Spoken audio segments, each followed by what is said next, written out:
Kings Island, an amusement park located in Mason, Ohio, once known as Kings Mills, is a family-friendly place where thousands of people go each year for its 8 themed areas and record-breaking coasters. The Son of Beast was once located within the park and was the tallest wooden roller coaster and the only ever built hyper wooden roller coaster to this day. The Son of Beast was a staple at Kings Island until its demolition in 2012. Here is the rocky history, eventual demolition, and legacy of the Son of Beast. Kings Island opened on April 29th in 1972, with attractions such as the Racer, a twin-track wooden coaster that was one of the first with a modern design, and the Enchanted Voyage. As the park expanded, a new coaster was unveiled to the public as the new, longest, fastest wooden roller coaster named the Beast. It was built and opened on April 14th, 1979. The Beast broke many records for being the longest and fastest coaster in the world at the time. To this day, it holds the record of being the longest wooden roller coaster at 7,361 feet and runs over 4 minutes long. The coaster is lower to the ground and is fitted within the wooded area of the park. It has vertical drops, underground tunnels, and 2 helix tunnels.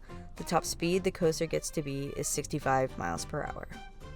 With such an impressive and well-established coaster in Kings Island's roster, they decided to up the ante and build a sequel to the Beast named The Son of Beast. It was advertised as longer and faster than its predecessor and would be the first modern wooden roller coaster to have a loop or inversion. Building started in 1999 and was manufactured by Roller Coaster Corporation of America, but they were then fired early in the construction, and Kings Island was now completing the coaster in-house. Multiple issues arose from the weather and wind, causing a collapse in a section of track in January of 2000. Eventually, the coaster was officially opened on May 26, 2000. The Son of the Beast was a wooden hypercoaster that was known for its top speed being 78 miles per hour and its loop.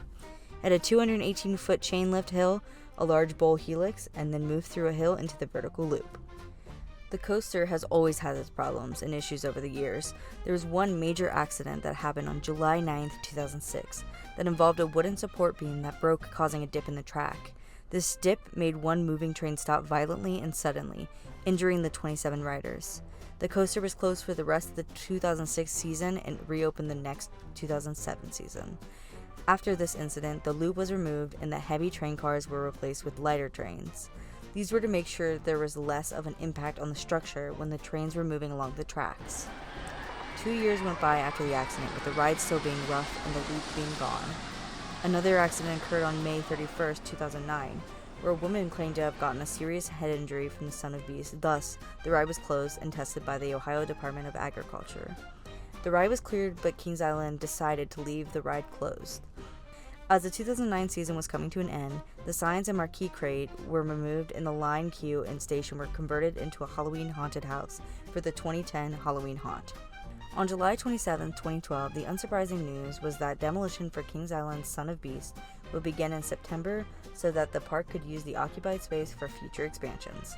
As September came around, the coaster was being taken apart piece by piece, with a large lift hill being knocked over all at once. It was the end of the long and complicated life of the Son of Beast coaster. With the coaster being demolished, a new ride replaced this attraction. The Banshee was built and opened in 2014 and memorialized the Son of Beast in its queue line, with a graveyard holding a memorial headstone with an eternal flame burning in memory of the coaster that once was. The Son of Beast was a staple at Kings Island that held many records and was the first of its kind to experiment with loops on a wooden coaster. Although the coaster had many flaws and was ultimately demolished in the end, the coaster will be known as the one that started it all. The Son of the Beast is gone but not forgotten.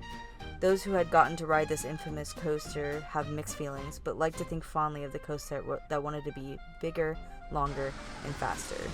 I'm Emily with CVN 320, and this was the rocky history, eventual demolition, and legacy of the Son of Beast.